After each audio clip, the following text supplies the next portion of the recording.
સુરતમાં બાળકીનો શ્વાને પાંડેસરા સ્થિત જે સિદ્ધાર્થનગર નજીકનો આ બનાવ છે, જ્યાં બાળકી ઘર નજીક રમતા રમતા ગુમ થઈ હતી।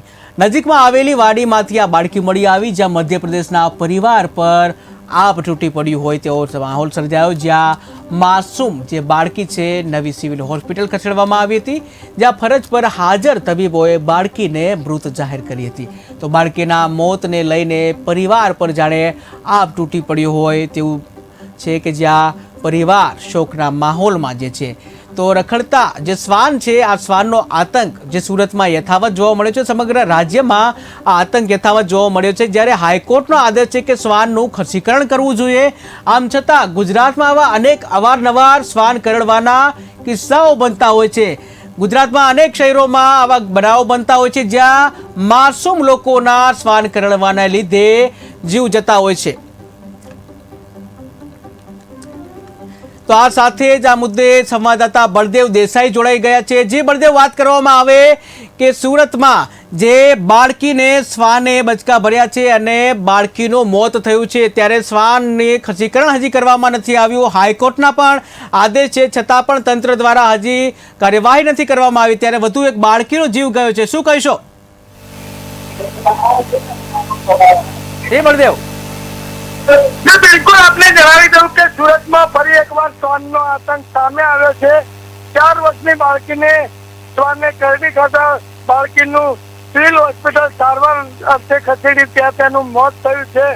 શ્વાનનો કેસ વારંવાર સામે આવી રહ્યો છે। સુરતમાં અગાઉ પણ બાળકીને શ્વાને બચકું ભરતા બાળકીના મોત થવાની ઘટનાઓ સામે આવી છે। સુરત મહાનગરપાલિકા દ્વારા શ્વાન પકડવા પાછળ લાખો કરોડ રૂપિયા ખર્ચવામાં આવે છે।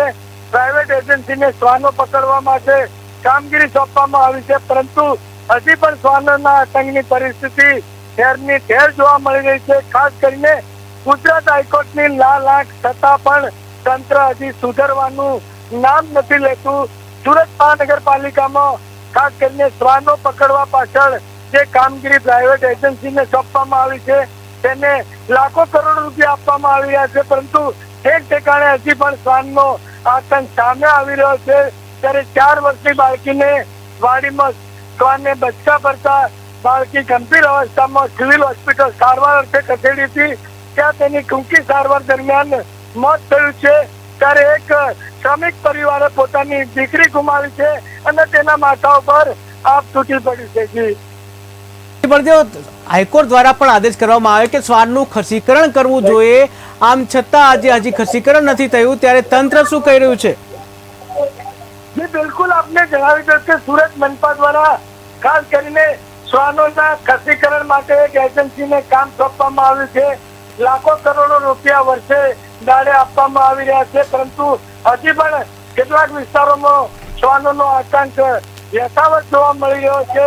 ખાસ કરીને એજન્સી શ્વાનોને પકડી અને પાછા મુક્ત કરી દે છે, પરંતુ જે ખસીકરણની કામગીરી થવી જોઈએ, કામગીરી પ્રોપર થતી ન હોવાથી શ્વાનોનો આતંક હજી યથાવત જોવા મળી રહ્યો છે। ખાસ કરીને અગાઉ પણ કેટલાક કિસ્સાઓમાં શ્રમિકની બાળકીને પણ શ્વાને બચકું ભરતા તેનું મોત થયું હતું। ત્યારે હવે બાળકોએ પણ ખાસ કરીને સાવધ રહેવાની જરૂર છે કે સુરતમાં શ્વાનોનો આતંક સામે આવી રહ્યો છે। જી બળદેવ, સમગ્ર માહિતી બદલ આભાર। તો સુરતના જે શ્વાન કરડવાનો કિસ્સો સામે આવ્યો, જે 4 વર્ષની માસૂમ બાળકીનો ભોગ લેવાયો છે।